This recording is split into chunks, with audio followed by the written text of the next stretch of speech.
ഇങ്ങനൊരു ആരോപണം വന്നതുകൊണ്ട് നമ്മൾ അത് അതിൻ്റെ അന്വേഷണം നമ്മൾ ക്രൈം ബ്രാഞ്ച് DYSPക്ക് കൊടുത്തിരിക്കുകയാണ് ഇപ്പം.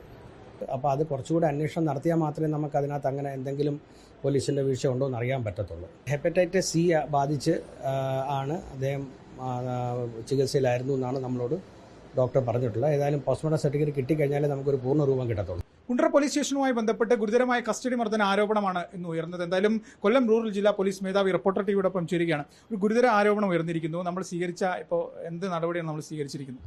ഇങ്ങനൊരു ആരോപണം വന്നതുകൊണ്ട് നമ്മൾ അത് അതിൻ്റെ അന്വേഷണം നമ്മൾ ക്രൈം ബ്രാഞ്ച് DYSPക്ക് കൊടുത്തിരിക്കുകയാണ് ഇപ്പം.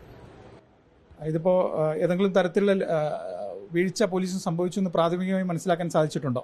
നമ്മൾ അന്വേഷണം നടന്നു വരുന്നതേ ഉള്ളൂ. ഇപ്പോൾ സ്റ്റാർട്ടിംഗ് ആയിട്ട് നമുക്ക് ഇങ്ങനെ ആക്ഷേപം നിലനിൽക്കുന്നുണ്ട്. അപ്പോൾ അത് കുറച്ചുകൂടി അന്വേഷണം നടത്തിയാൽ മാത്രമേ നമുക്ക് അതിനകത്ത് അങ്ങനെ എന്തെങ്കിലും പോലീസിൻ്റെ വീഴ്ച ഉണ്ടോ എന്ന് അറിയാൻ പറ്റത്തുള്ളൂ. പോസ്റ്റ്മോർട്ടം റിപ്പോർട്ടുമായിട്ട് ബന്ധപ്പെട്ട ചില വിവരങ്ങളൊക്കെ ലഭിച്ചു. അപ്പോൾ അതിൽ ഈ ഹൃദയത്തിനുണ്ടായ അണുബാധയൊക്കെയാണ് മരണകാരണം എന്നാണ് മനസ്സിലാക്കുന്നത്. അങ്ങനെയുള്ള ഒരു വിവരം തന്നെയാണോ അങ്ങേക്കും ലഭിച്ചിരിക്കുന്നത്? അതെ, അങ്ങനെ തന്നെയാണ് പറഞ്ഞിരിക്കുന്നത്. ഹെപ്പറ്റൈറ്റിസ് സി ബാധിച്ച് ആണ് അദ്ദേഹം ചികിത്സയിലായിരുന്നു എന്നാണ് നമ്മളോട് ഡോക്ടർ പറഞ്ഞിട്ടുള്ളത്. ഏതായാലും പോസ്റ്റ്മോർട്ടം സർട്ടിഫിക്കറ്റ് കിട്ടിക്കഴിഞ്ഞാലേ നമുക്കൊരു പൂർണ്ണ രൂപം കിട്ടത്തുള്ളൂ. നിലവിലൊരു പ്രാഥമിക വിവരമാണ് ഇതാണ് അണുബാധയാണ് മരണകാരണം എന്ന് ലഭിച്ചിരിക്കുന്നത്. അതെ അതെ അതെ. ഏതായാലും വീഴ്ച ഉണ്ടെങ്കിൽ നടപടി പോലീസ് സ്വീകരിച്ചെങ്കിൽ ഉറപ്പായിട്ടും നടപടിയെടുക്കും, ഒരു സംശയം വേണ്ട. ഏതായാലും റൂറൽ ജില്ലാ പോലീസ് മേധാവിയാണ് നമ്മോട് സംസാരിച്ചത്. വീഴ്ച ഉണ്ടെങ്കിൽ കൃത്യമായ നടപടി ഉണ്ടാകും.